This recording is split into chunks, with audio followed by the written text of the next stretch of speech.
Okay, I gotta just say this right off the bat.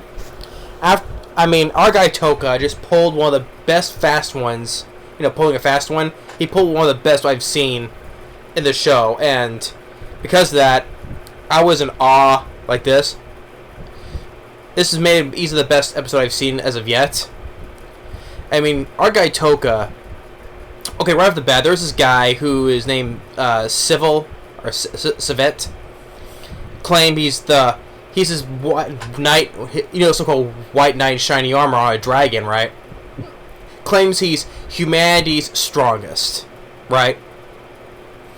First of all, they're all out to get Sarah's, right? Then they ask who he is, and the guy Civit or Civil, asking who he is, and he's the guy is not. You can tell is the guy who can see through lies, right? And our guy Toka, he's basically, well, I would say quote, he was bullshit in his way, but he was, but kind of not. Like, I'm the goddess. I am special to the goddess. Well, technically he is right, but he was thrown out and he was called an E rank. I'm on my own mission. With the goddess. From the other heroes. But the way the whole conversation is, he's talking to the guy. He's taking every time he's taking a step closer to the guy so he can get within the range of his paralyze, right? And the humanity's strongest. He probably hasn't had a good fight in a while because he's always looking for foes who are very strong, right? And so our guy makes a deal with the guy. Toka makes a deal with the guy. Hey, I can become probably as strong as you, and then we can fight each other, right? But I'm not at that level just yet, though. So please give me some time to level up. Basically, I'm going to this place where I can probably get a whole lot of strength from, right? And when the time comes, I'll come back and I'll fight you to the death, right?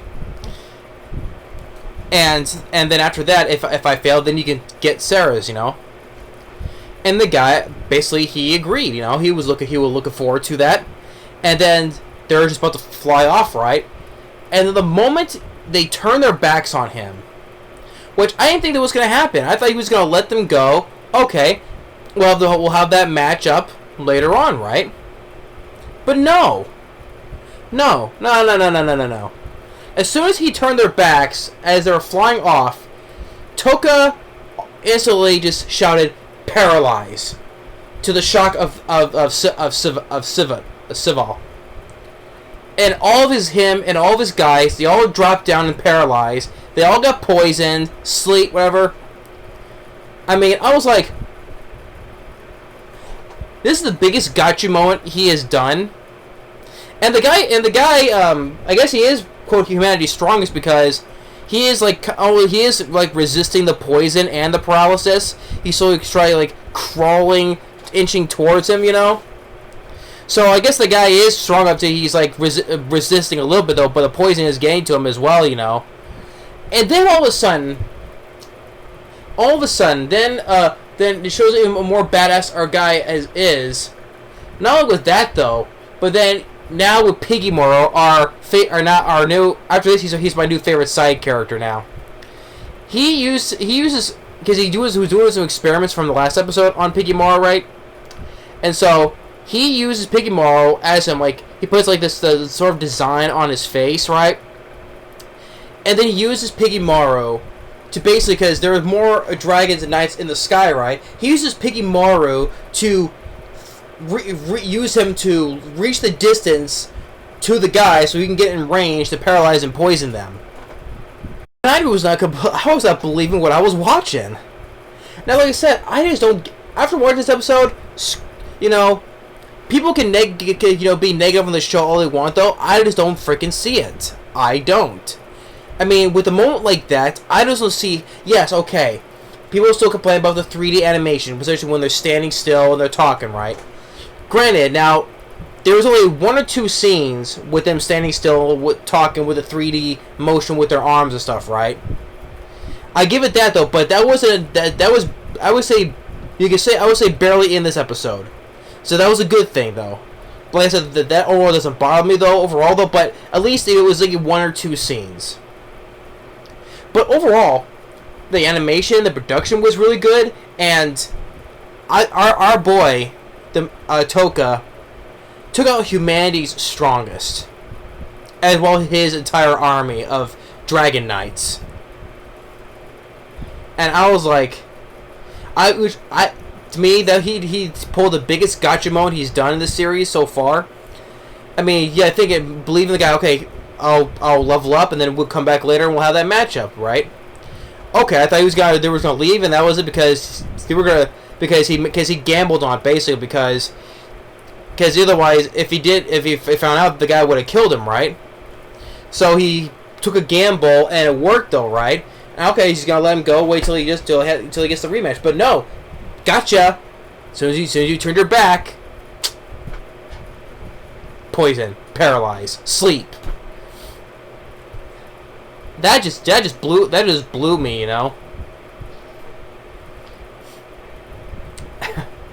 And then after all that, Sarah's is still continuing to agree with them, to go with them, that those Dragonite gems as rewards, and I'll, you know, can repair you, you know, and then eventually he says, hey, glad you're coming with me, but whatever, I'll repay you, or something. And henceforth, they're off on the journey to the land of the Golden-Eye monsters. So once again, he can learn that ancient language for those spells, because, you know, that's what he said. He is special, though. Like I said, he wasn't overall bullshitting though when he said he was special to the goddess, though. I think the goddess threw him out like that because because she's afraid of what he can do. Or you could probably say, oh, why didn't she just kill him on the spot, right? Otherwise, we would have no story, no series, right? But I think she threw him out because she was afraid of him for what he might do later on. Well, that's her big mistake, you know, because I can't wait to see when he gets his revenge, right? And then afterwards, we get cut back to the other classmates, right? And then this other person comes up who works for the goddess, this woman. And of course, the one that was like the big blabbermouth, what I did not like, though. The woman says, your foul mouth is unacceptable. And the guy's like, hey, I won't take orders from you, right? She pulls out her claws. I guess she killed him?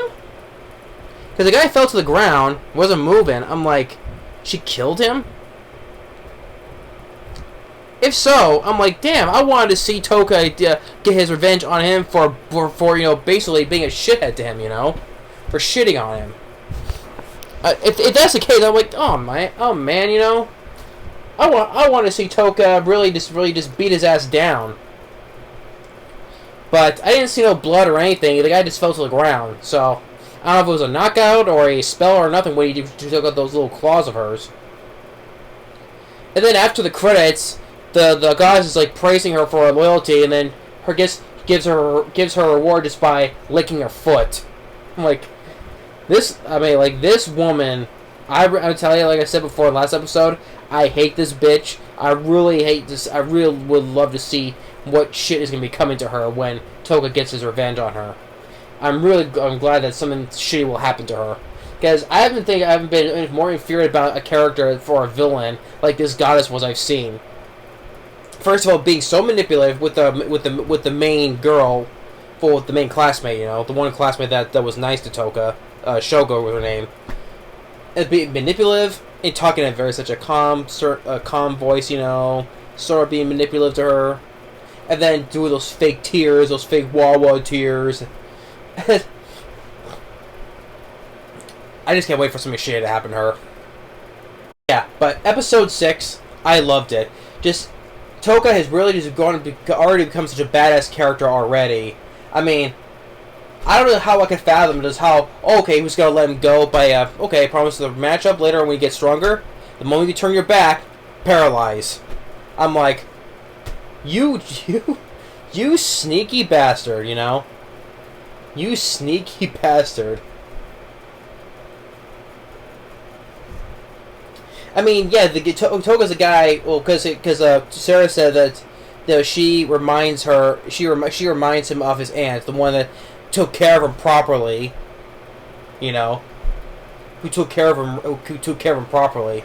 So that's the reason why, probably, why I'll let you go. I mean, that's why I'm so nice to you, But at least now that's now after that epic, that it was to me it was because because I didn't expect him to do that, But like I said, he pulled one of the biggest gotcha moments on so-called humanity's strongest.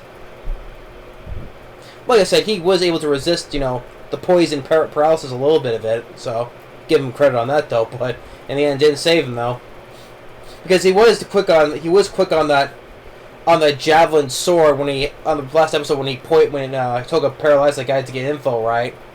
But the guy was quick and just killed that guy instantly. So I guess he was quoted humanity's strongest, you could say, though. But not against Toga, because he said, "Oh, like I said, that's why I told you I'm in a league of my own."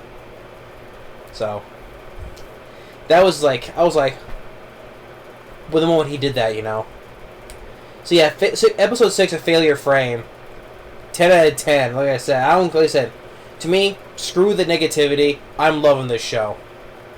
And like I said, with this, as long as I'm loving the show, the 3D the bodies still when they're standing, it doesn't bother me though. Yes, it is noticeable still though, but it doesn't bother me though.